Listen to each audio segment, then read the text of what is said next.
15 ফেব্রুয়ারি অনুষ্ঠিত হতে যাচ্ছে বাংলাদেশের বৃহত্তম পাবলিক পরীক্ষা এসএসসি পরীক্ষা তথা মাধ্যমিক স্কুল সার্টিফিকেট পরীক্ষা। এই সময় সাধারণত শিক্ষার্থীরা অনেক নার্ভাস থাকে, পরীক্ষা কি করব এই ভেবে ভেবে অনেকেই দুশ্চিন্তাগ্রস্ত হয়, যার ফলে এটা তার পরীক্ষায় প্রভাব ফেলতে পারে।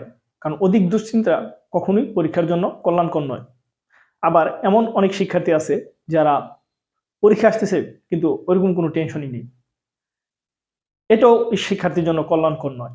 কারণ পরীক্ষা সাধারণত একটা টেনশনের ব্যাপার, কিন্তু সেটা অতিমাত্রায়ও করা যাবে না, আবার ছেড়েও দেওয়া যাবে না। সুতরাং শিক্ষার্থীদের এখন প্রস্তুতি নিতে হবে।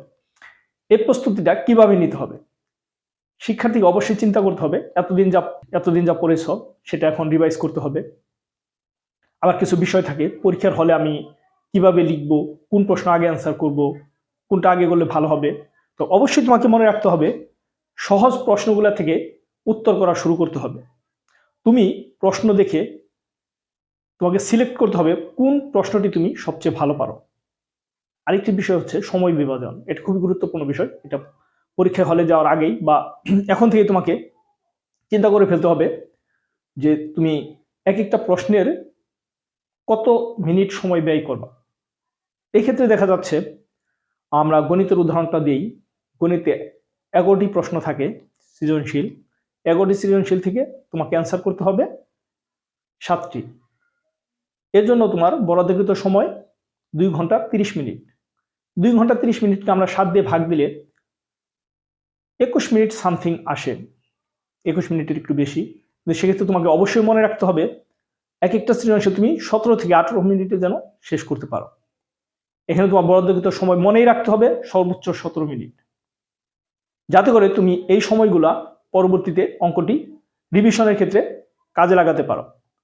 হবে না, তুমি যদি এরকম সময়ের বিভাজন নিয়ে যাও তাহলে অবশ্যই ইনশাআল্লাহ তোমার পরীক্ষায় সময় শর্ট পড়বে না। এখন আসি আমরা কিভাবে পরীক্ষায় প্রশ্নের উত্তরপত্র লিখব। যেহেতু আমরা বলেছি সহজ প্রশ্ন থেকে আপনার প্রশ্নের উত্তর করা শুরু করব, সেহেতু গণিতের বিষয় নিয়ে আমরা আলোচনা করি। গণিত বিষয়ে 11টি সৃজনশীল প্রশ্ন থাকে। সেক্ষেত্রে শিক্ষার্থীকে 7টি সৃজনশীল প্রশ্নের উত্তর দিতে হয়।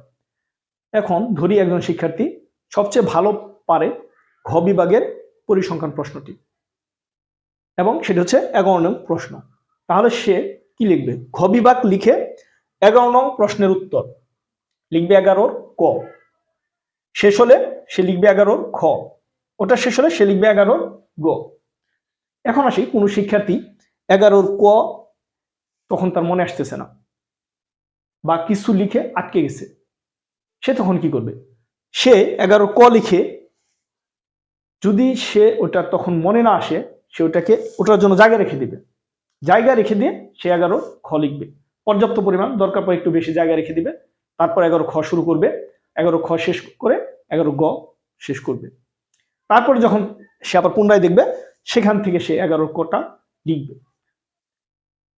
কোনো মতেই শিক্ষার্থীকে এখানে এই যে এই ক্রমটা ব্রেক করা যাবে না। 11 ক 11 খ 11 গ এভাবে ধারাবাহিকভাবেই লিখতে হবে। এখন আমি 11 ক পারি, 11 গ পারি, 11 খ পারি না, সেক্ষেত্রে আমি কি করব? 11 ক লিখবো, 11 খ এর জন্য জায়গা রেখে দিব, তারপরে আমি 11 গ লিখব। এখন আমরা আসি ক বিভাগ। ক বিভাগে শিক্ষার্থী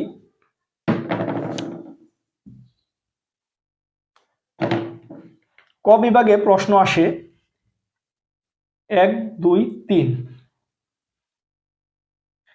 1, 2, 3 এর মধ্যে ধরি একজন শিক্ষার্থী 2 নং প্রশ্নের উত্তর পারে, তাহলে সে 2 নং লিখলো। এখানে 2 এর ক, 2 এর খ, 2 এর গ, এটা সে শেষ করলো। এটা সে ভালো পারে এই কারণে 2 নং দিল। এখন সে 1 নং দিবে, তাহলে কোনো সমস্যা নেই। সে এটা শেষ করে ক বিভাগ লেখা থাকলো, সে এখানে 1 নং প্রশ্নের উত্তর দিয়ে ধারাবাহিকভাবে 1 এর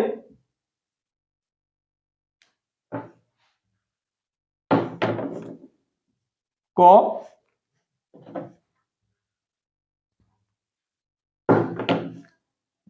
একের খ, একের গ লিখতে পারবে।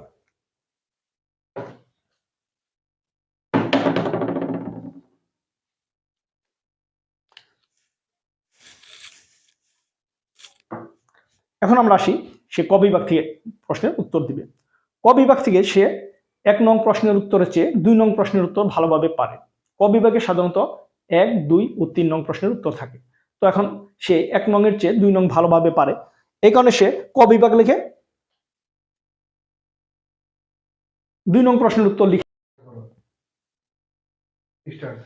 তাহলে শিক্ষার্থী কি করলো? সে ক বিভাগের 2 নং প্রশ্নের উত্তর লিখে ফেললো। এখন সে কি করবে? 1 নং প্রশ্নের উত্তর পারে, এখন সে আবার 1 নং প্রশ্নের উত্তর লেখা শুরু করলো। এক্ষেত্রে 1 নং প্রশ্নের উত্তর লিখে সে অনুরূপভাবে একের ক, একের খ এবং একের গ এর উত্তর করবে। যে সৃজনশীল তুমি শুরু করবা সেই সৃজনশীলের ধারাগুলো ঠিক রাখবা। এখানে বিভাগ আগে পরে হলে সমস্যা নেই, যেমন ঘ বিভাগ আগে তুমি অ্যান্সার করছো, তারপরে ক বিভাগ, তারপরে গ বিভাগ, তারপরে খ বিভাগ অ্যান্সার করলা, এতে কোনো সমস্যা নেই। কিন্তু তুমি যে সৃজনশীলটা শুরু করছো বা করতেছো সেই সৃজনশীলটা অবশ্যই তোমাকে ক্রম মেনটেন করতে হবে। এভাবেই তুমি তোমার পরীক্ষার হলে প্রশ্নের উত্তরগুলো ক্রম অনুসারে সাজাও। আমি আবার বলে দিচ্ছি, বিভাগ তুমি লিখো, কিন্তু যে প্রশ্ন শুরু করবা সে প্রশ্নের ক্রম তোমাকে অবশ্যই ধারাবাহিকভাবে লিখতে হবে। নিবে আমরা